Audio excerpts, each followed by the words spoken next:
All right, so in this final video, I want to talk about confidence intervals and effect sizes. So starting with confidence intervals, this is something we've already talked about, and now I want to talk about how it relates to t-tests.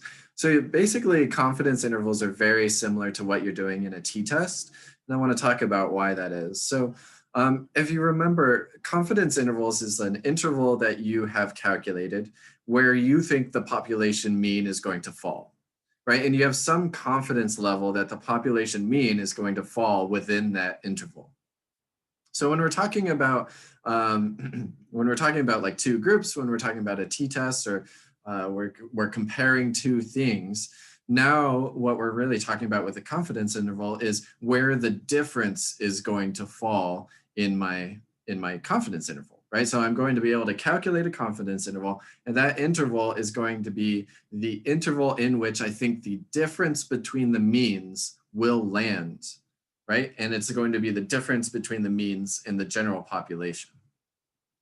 Okay, so that's the only difference here. Now we're looking at the difference between the means instead of just the population mean of one group, for example. Okay, so how might we go about this? So here's just what I had before. So you have a hypothesis that the means will not be equal. You have a null hypothesis that they will be equal. And so if you kind of rethink this, what this really means is that if you subtract these two means, that would be 0, right? If they're equal, then if I subtract them, they have to be 0. And so when we're talking about confidence intervals, what we're really thinking about is, will the difference between the means, basically, will it be 0, right? So if I find my confidence interval, here, I'll show you an example. So here's one example. So this is the confidence interval for mu1 minus mu2. Let's say I have my confidence interval. These are just arbitrary numbers that I put in. And it's over here, right? It's between like -3 and -8 or something like that. That's my confidence interval that I calculate. So I think that the difference between my means is going to fall somewhere in this range, right? If I look at the actual population, I think that the difference between the means between my two groups, between cats and no cats, is going to land somewhere in this region. Because that region does not include 0, then that is rejecting the null, right? So the null hypothesis is that 0 is going to be the result, right? The null hypothesis is that the means are equal, which means that if you subtract them, it will be 0. This is the null hypothesis. And so if our confidence interval does not include 0, that is supporting our hypothesis. It's supporting the idea that the means are not actually equal, right? Because they're not 0. And so it's very similar to a t-test in that you can actually use it for hypothesis testing. If your confidence interval, if you have a 95% confidence interval, that means that if I were to do this study over and over and over again with different samples, 95% of the time, my difference between the means will land in this interval, will land somewhere that is not 0, suggesting that there is a difference in my data. There is separation between my two conditions, which is rejecting the null hypothesis, which is supporting my hypothesis that there is a difference. Okay, whereas if my confidence interval looked like something like this, now it's between something like 3 and 5 or -5. Now 0 is included. So I'm 95% sure that the difference between means will have a 0, will be very close to 0, will lie in this range somewhere, which includes 0. Right? So it has a fairly high probability of being 0, which means that there's no difference between my groups. The differences are null. There's no difference. So I'm failing to reject the null. I failed to reject the null hypothesis. I failed to support my hypothesis being that they are different. Okay, so that's the relationship between confidence intervals and t-tests. It's very similar. In fact, statistically, it's nearly identical. You're still using a t statistic to find your confidence intervals. You're really saying the same thing. And so often when you look at papers, people will report the t-test and they'll also report the confidence interval just because it's a little bit more information for the readers. But it really is just saying the same thing. Okay, so the last topic that I want to cover are effect sizes. So an effect size is a really nice way of looking at how strong the effect is. So let me give you an example. Let's say I develop a new drug. It's a new psychoactive drug, and I'm hoping to help depression, right? And I get, 100 participants in each group. I have a placebo and a control group, and I give them the test, and I look at the rates of depression between the two groups down the line, and I find that there is a statistically significant difference. P is less than 0.05. All right.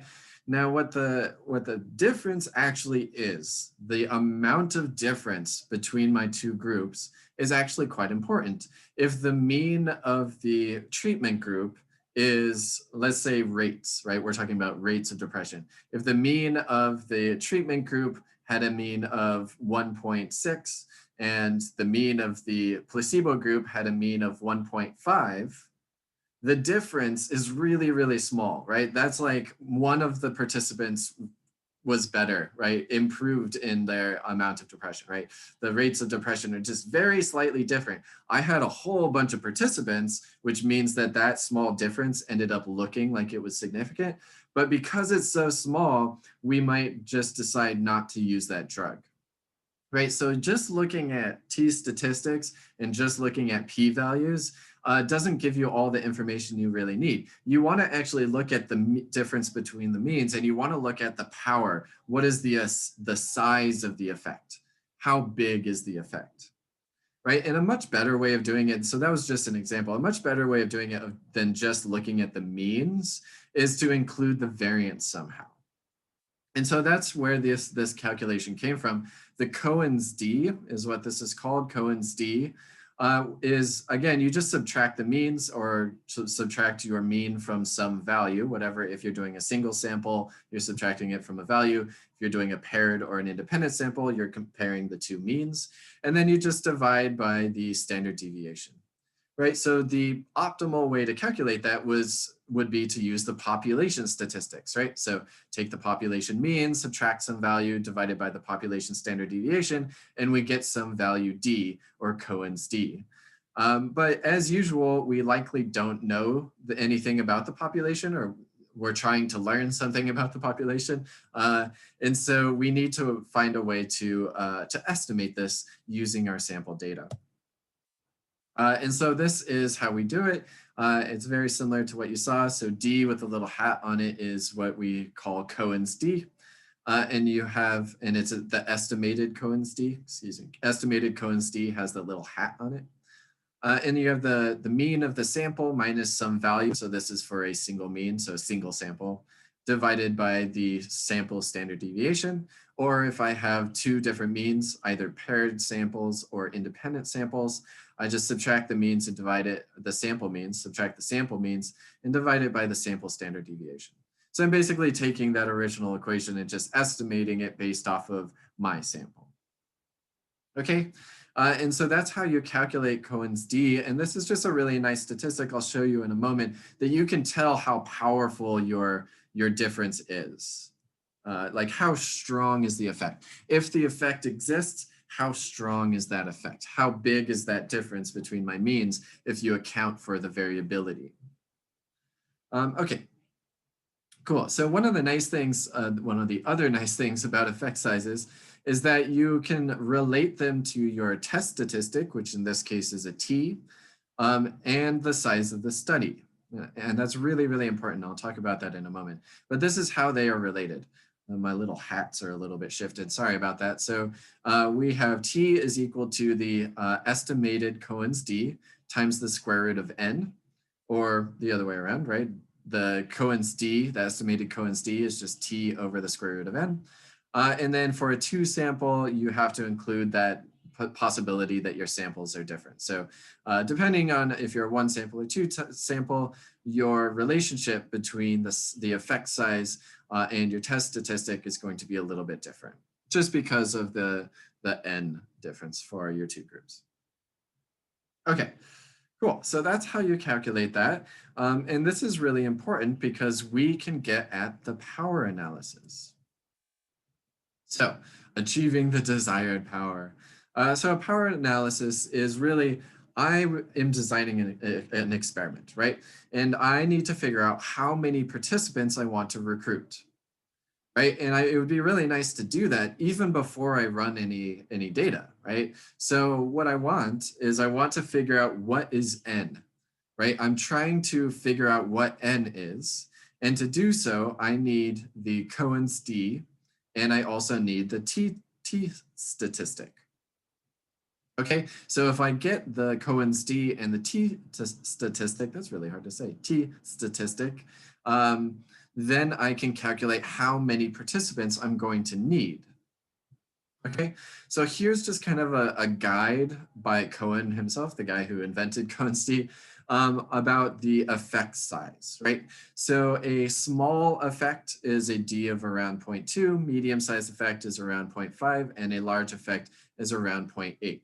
So depending on what you want to do with your experiment, like if I'm looking at a drug treatment that might be very expensive or might have a lot of side effects, I might only look for really large effects. If there's a large effect, then I'll consider actually looking at the drug as something we can implement in the population.